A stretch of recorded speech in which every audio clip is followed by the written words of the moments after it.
लेकिन सर ऐसे में जो अमरीकी नायब सदर जेडी वेंस हैं, उन्होंने इजराइल के खिलाफ वाज़ेह इल्जामात लगाए। उन्होंने कहा कि इजराइल इस जंग को लंबे अरसे तक जारी रखना चाहता है और भी बहुत सारी बातें की गई। क्या ये इल्जामात अमरीका इजराइल के मौजूदा ताल्लुकात को मुतासिर करेंगे? जी, मैंने यही अर्ज किया पिछले सवाल के जवाब में कि जो जेडी वैंस ने कहा है वो मेरी बात को सपोर्ट अब हुई है। मैं तो कई दिनों से कह रहा हूं कि ये नेतन्याहू के लिए सर्वाइवल है बुनियादी तौर पर, क्योंकि अगर यहाँ पे अमन हो जाता है तो नेतन्याहू अपने लोगों को क्या कहेंगे, मैंने एक साल के अंदर या 8 महीनों के अंदर 2 जंगें क्यों की, अमन तो नहीं हुआ। इजराइल वो नहीं कर सका जो ईरान के अंदर रजीम है, न्यूक्लियर है, मिसाइल प्रोग्राम है, तो वो नहीं हुआ। तो ये एक सर्वाइवल की जंग है बुनियादी तौर पर नेतन्याहू की, जिसकी वजह से वो 2 ऑप्शन से करना चाहता है। उसके बाद 2 ही ऑप्शन है कि या ये ऑल आउट जंग होती रहे, और अगर ऑल आउट नहीं होती तो आजकल जो चल रहा है यही होती रहे कि नो वॉर और नो पीस के दरमियान रहे। वो कर भी यही रहा अपने part of the strategy. Hezbollah को हमले क्यों कर रहा है रिपीटेडली? क्योंकि उसको पता है कि ईरान ने 3 दफा जो MOU साइन किया, पहले पैराग्राफ में हिजबुल्लाह नहीं लेबनान का नाम लिखवा लिया है, जिसका मतलब है कि ईरान की बहुत सेंसिटिविटी है। पहला पैराग्राफ में अगर लेबनान 3 दफा है तो ईरान की हिजबुल्लाह से सेंसिटिविटी की वजह से वो उसी को हिट करता है, ताकि ईरान को ड्रैग करे वापस जंग के अंदर, ऑल आउट जंग के अंदर। और उसको अभी तक ये यकीन है, मेरा मानना ये है कि अगर ईरान, लेकिन अगर ईरान लेबनान के मामले पर सेंसिटिव है तो फिर अमेरिका खुद भी चाहता है कि जंग बंदी हो, स्ट्रेट ऑफ होर्मुज़ खुल जाए, तो फिर वो इजराइल को क्यों नहीं रोकता?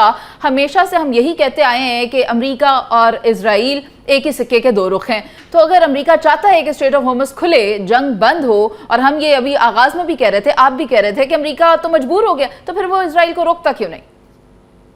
बहुत अच्छा सवाल है। वो इसलिए कि यहाँ पे स्टेक बहुत ज्यादा है ज़ायनिस्ट लॉबी के, और इजराइल का बहुत इन्फ्लुएंस है मिलिट्री में भी, उनकी इकोनॉमी में भी, और सबसे बढ़कर मीडिया में बहुत ज्यादा। तो ये एक बहुत बड़ा प्रेसिडेंट ट्रंप पर प्रेशर है कि वो एक हद से ज्यादा इजराइल को नाराज नहीं करते। अब आप कह रही हैं कि रोके कैसे? देखिए, प्रेसिडेंट ट्रंप ने अभी तक जितनी दफा नेतन्याहू को क्रिटिसाइज किया है वो ऑपरेशन या हमला करने के बाद किया है। वो कहते हैं अच्छा नहीं किया, होना नहीं चाहिए था, मुझे पसंद नहीं आया। जब तक प्रेसिडेंट ट्रंप एक प्रोहिबिटिव और प्रीएम्प्टिव नहीं मैसेज देंगे, जिसका मतलब ये होगा कि प्रेसिडेंट ट्रंप ये डिक्लेयर करें, ऑफिशियली पब्लिक में अनाउंस कर दें कि अगर ईरान और इजराइल के दरमियान दोबारा एस्केलेट हुआ और उन्होंने इंडिपेंडेंट किया इजराइल ने, तो मैं बीच में नहीं आऊंगा, तब जाकर ये नेतन्याहू बाज आएगा। अभी तक वो नेतन्याहू की ये उम्मीद है कि जितना मैं ड्रैग करूंगा हिजबुल्लाह को, इतना ईरान आएगा, और अगर ईरान आ गया तो अमेरिका मेरी मदद को आएगा। खालिद चिश्ती साहब, मुझे तो ये दिखाई नहीं देता कि इजराइल कभी भी रुकने वाला है, क्योंकि उसका जो ग्रेटर इजराइल का प्लान है ना, वो अमेरिका को भी पीछे छोड़ता है। तो ये तो नजर नहीं आता कि ये सिलसिला रुकेगा। जी बिल्कुल, जिस मैंने कहा ना कि इस वक्त प्रेसिडेंट ट्रंप एक्चुअली डिलेमा में है, और GCC अरब ममालिक भी एक डिलेमा के अंदर है। प्रेसिडेंट ट्रंप इसी में है कि मैं लेगेसी क्या छोड़े जा रहा हूं, मेरी वोटर या जो वोट बैंक है वो कॉम्प्रोमाइज होगा, खासतौर पर अगर मैंने इजरायली लॉबी को, उनके सपोर्टर्स को, नेतन्याहू को नाराज किया तो यहाँ मुझे बैक होम इलेक्शन में बड़ी मुश्किल पेश आएगी। ये डिलेमा है। प्रेसिडेंट ट्रंप को यह भी डिलेमा है कि मेरी वजह से दुनिया में ऑयल प्राइसेस हैं, इकोनॉमी है, और बहुत ज्यादा जो इंस्टेबिलिटी है वो मुझे कसूरवार समझा जा रहा है। लेकिन हैविंग सेड दैट, अभी जो आपने ईरान की अभी बात तो नहीं की, लेकिन ईरान के अंदर भी एक आखिरी मैं कहना चाहूंगा कि ईरान को भी एक ऑब्लिगेटरी होल्ड बैक या रिस्ट्रेन करना पड़ेगा। जब भी एक एडवांटेज होता है आपने उसको वैल्यू में कन्वर्ट करना होता है, आपने अपने एडवांटेज को डिस्ट्रक्शन की तरफ नहीं बढ़ाना होता, जिसका मतलब यह है कि लेडर ऑफ एस्केलेशन ईरान को बहुत केयरफुली ऊपर ले जानी पड़ेगी, क्योंकि वो बैकफायर करेगी तो ईरान का जो एडवांटेज है वो भी लूज होने का खतरा लगता है मुझे। अच्छा, फिर ये देखें कि 7 रोज से जारी इस वहशियाना बमबारी को अगर हम देखें तो रूस और दीगर इलाकाई ताकतों का अब तक खामोश या फिर महदूद किरदार क्या जाहिर कर रहा है? क्या वो ईरान को इस नहज पर तन्हा छोड़ चुके हैं और ईरान अब जो चाहे वो कर सकता है? अपनी जंग तो वो लड़ ही रहा है, लेकिन ऐसे में जो इस खित्ते के दीगर ममालिक हैं जिनका बहुत ज्यादा स्टेक है, वो क्यों खामोश हैं? वो तो मरीज जनवरी से खामोश हैं। जब प्रेसिडेंट ट्रंप ने डिप्लॉयमेंट की थी तो एक रूस की नेवी ने छोटी सी एक्सरसाइज की थी आकर इसी स्ट्रेट ऑफ हॉर्मुज़ में ईरान के साथ मिलके, और हम जैसे लोगों को लगा कि शायद रूस एक्टिवली आएगा जब भी जंग लगी। ये पीस टाइम में शुरू की थी उसने, लेकिन वो नहीं आया। जो ईरान के हक में चीन और रूस कर रहे हैं वो एक लिमिटेड है, कोवर्ट है, और दूसरा ये है कि उनकी अपनी इंटरेस्ट भी कन्वर्ज करती है जंग के कंटिन्यूएशन में। मैं ये नहीं कह रहा कि वो जंग को चाहते हैं होती रहे, लेकिन उनको बेनिफिट है। रूस कैश पे तेल बेच रहा है, चाइना को ये पता है कि जितने वेपन्स एक्सपैंड हो रहे हैं, जितना स्टॉक पाइल कम हो रहा है अमेरिका का, वो चाइना के खिलाफ डिफरेंस कम हो रही है और कॉम्प्रोमाइज हो रही है on the subject of Taiwan. तो ये बिगर पिक्चर देखें तो चाइना भी इत्मीनान में है कि जितनी एग्जॉशन हो जाए, और लॉन्ग टर्म में चाइना ये चाहता है कि ये दुनिया एस्टेब्लिश कर ले कि ईरान जैसे मुल्क का अमेरिका मुकाबला नहीं कर सका तो चीन का कैसे करेगा।